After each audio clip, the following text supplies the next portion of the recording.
Bharatiya Janata party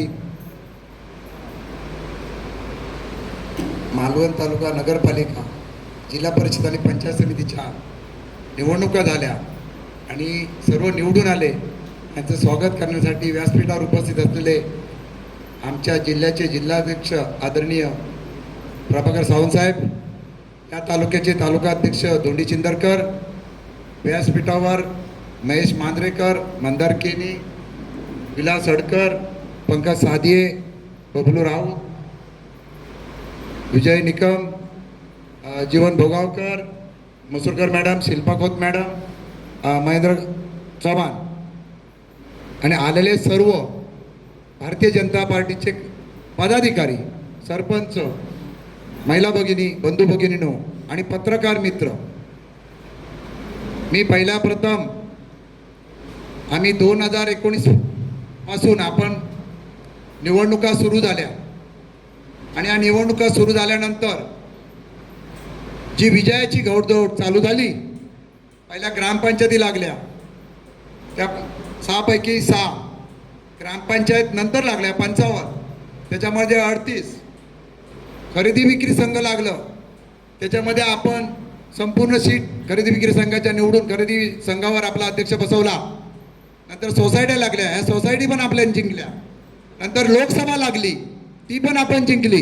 नंतर विधानसभा लागली, तीही आपण जिंकली. आणि त्याच्यानंतर जिल्हा परिषद आणि पंचायत समितीच्या निवडणुका लागल्या, त्या तुमच्या माध्यमातून आपण सर्व जिंकल्या.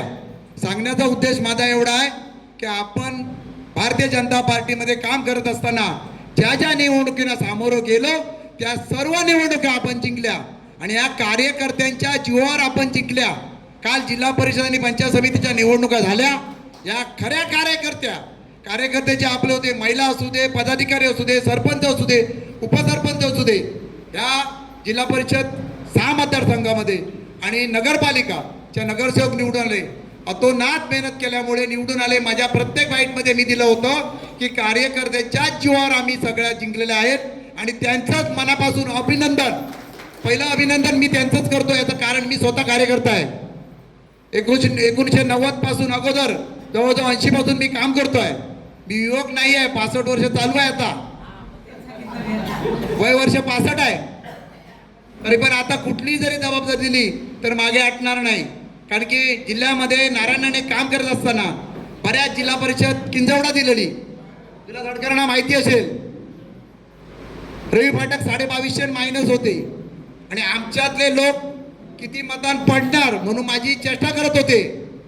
परंतु सांगण्याचा उद्देश एवढा आहे, 13 दिवस तिथे राहिलो, 13 दिवस राहिलो आणि माझ्याबरोबर दाई सावजी किंवा अन्य माझ्यावरचे भरपूर लोक होते, माझ्याबरोबर मालवणचे, 45 मताने ती सीट काढली. सांगण्याचा उद्देश एवढाच आहे की मनापासून जर काम केलं तर आपल्याला सगळं कायमस्वरूपी यश येतं. या ठिकाणी सर्वांनी भाषणं भरपूर केली. मी तुम्हाला एकच सांगतो की भारतीय जनता पार्टी ज्या पार्टीमध्ये आपण काम करतोय, केंद्रात सत्ता आपली आहे, राज्यात सत्ता आपली आहे. अनेक राज्य आपल्याकडे आली आहेत, महाराष्ट्र, नगरपालिका, महानगरपालिका, सगळ्यामध्ये आपण यशस्वी झालेलो आहोत. आणि या ठिकाणी मालवण तालुका असू दे आणि जिल्हा असू दे, त्याच्यामध्ये पण भारतीय जनता पार्टीची 1 नंबरची मतं आपल्याला मिळालेली आहेत. आपण अभ्यास केला तर बघितलात तर आपली मतं जेवढी आहेत त्याची वाढलेली आहेत आणि तुमच्या या श्रमामुळे तुम्ही जी मेहनत केलात, खरोखर मी तुमचं मनापासून अभिनंदन करतो. बऱ्याच गावामध्ये माहिती घेत होतो, माझ्याकडे सीट दिलेल्या होत्या, तिथे पण तसेच विषय चाललेले होते, म्हणून आपण मतदारसंघ सोडायचा नाही. जिल्हाध्यक्ष बोलले की बाबा ज्या सीट दिल्या त्यात तुम्ही निवडून काढा, बाहेर इकडे तिकडे जाऊन म्हणजे आपली सीट कुठेतरी काय झाली तर आम्हाला कुठेतरी व्यासपीठावर बसताना पण कसं तरी वाटणार. म्हणून आपण सातत्याने विजय संपादन केलेला आहे. म्हणून या ठिकाणी प्रभाकर सावंत जिल्हाध्यक्ष यांचं मी मनापासून अभिनंदन करतो. कारण त्यांचं नेतृत्व लोक संपूर्ण ज्या ग्रामपंचायतीपासून आतापर्यंत झालेल्या निवडणुकी या त्याने बरोबर हाताळल्या. संयमपण, बोलण्याची भाषा किंवा एखादा विषय त्यांच्याकडे गेला तर त्यांनी कसा मिटवला मी विचार करत असतो. जिल्हाध्यक्ष, जिल्हा परिषदचा अध्यक्ष मी झालो आणि मला माहिती आहे जिल्हा कसा सांभाळताना काय होते. 1990ला जेव्हा राणेसाहेब निवडून आले, तुम्हाला माहिती असेल 1990ची पहिली विधानसभेची आपली जिल्हा मीटिंग लागली, ती लागलेली कुडाळला. त्या मीटिंगला मी हजर होतो. तिथून आतापर्यंत कुठची निवडणूक हे आली, सभा झाली, कुठचं काय झालं, काले आम्ही पालकमंत्री नितेश राणे यांची मीटिंग घेतली, सभेला आम्ही गेलेलो.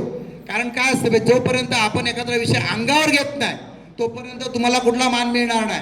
आणि सातत्याने मी या ठिकाणी 15 वर्ष जिल्हा परिषद, पंचायत समिती, जिल्हा परिषद म्हणजे अध्यक्ष, पंचायत समितीचा सभापती, या सगळ्या पदांना मी अंगावर घेऊन न्याय दिला. जी एखादी गोष्ट आली, तुम्हाला आता पदं भेटले, नगरसेवक असू दे, जिल्हा परिषद असू दे, पंचायत समिती असू दे, एखादा विषय तुमच्याकडे आला तो तुम्ही सकाळपासून दुपारपर्यंत सोडवा, संध्याकाळी तो विषय सोडवलाच पाहिजे. मी जेव्हा जिल्हा परिषद अध्यक्ष होतो त्या टायमिंगला मी सकाळी बसायचो अध्यक्ष चेंबरमध्ये आणि दुपारपासून प्रत्येक तालुक्यात फिरलो. 7च महिने मला भेटले अध्यक्षपद. हे दादा काँग्रेसमध्ये गेले त्यामुळे गाडी खालून गेली कळलीच नाही मला. 7 महिने भेटले, परंतु त्या 7 महिन्यामध्ये जे मला काय करायचं होतं ते मी केलं. जेव्हा सभापती होतो एक सिनियर अधिकाऱ्याने मला सांगितलेली गोष्ट तुम्हाला सांगतो. काय सांगितलं, जेव्हा मी सभापती म्हणून बसलो त्या टायमिंगला सिनियर एक अधिकारी चांगला होता, म्हणजे बिडू आमचे त्या टायमिंगचे, तेव्हा त्यांनी भरपूर अनुभव, म्हणजे रिटायर व्हायला आलेले. तर मला त्यांनी एक अशी सूचना आणि मार्गदर्शन केलं की साहेब तुम्ही इथे बसलात तर ही खुर्ची तुम्हाला परत मिळणार नाही, म्हणून तुमच्या ह्या भेटलेल्या खुर्चीचं 1 मिनिट, 1 तास किंवा 1 दिवस फुकट घालवू नको. आणि गोष्ट तशीच घडली. एकदा सभापती उतरल्यानंतर परत पद नाही, म्हणजे त्या खुर्चीचा आनंद तेवढाच असतो. म्हणून तुम्हाला एक विनंती करतोय, तुम्हाला जे नगरसेवक असू दे, जिल्हा परिषदचा सदस्यपद असू दे, पंचायत समिती सदस्य असू दे, त्या पदाला न्याय द्या. आणि वेळ गेली का न्याय देता येत नाही, किती जरी तुम्ही प्रयत्न केलात तरी. म्हणून हेच तुम्हाला सांगतो, जिल्हा परिषद अध्यक्ष उतरल्यानंतर काय नाही परत, कारण की हे असते, आरक्षण असते, काय असते, आपण काय भांडू शकत नाही. म्हणून आता एक तुम्हाला मी मनापासून शुभेच्छा देतो.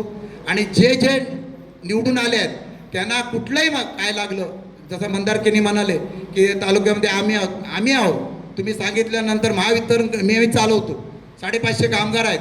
कुठच्या गावामध्ये महावितरणचा विषय असला तर मी सांगतो, व्यासपीठावर तुम्हालाही सांगतो, तो विषय आपण हँडल करू. गावातली जी सोय असेल किंवा अन्य काय विषय असतील ते पण हँडल करू. म्हणून एकदा बराच वेळ झाला, मी आपलं या ठिकाणी भाषण थांबवतो आणि मनापासून तुम्हाला शुभेच्छा देतो. जय हिंद, जय महाराष्ट्र.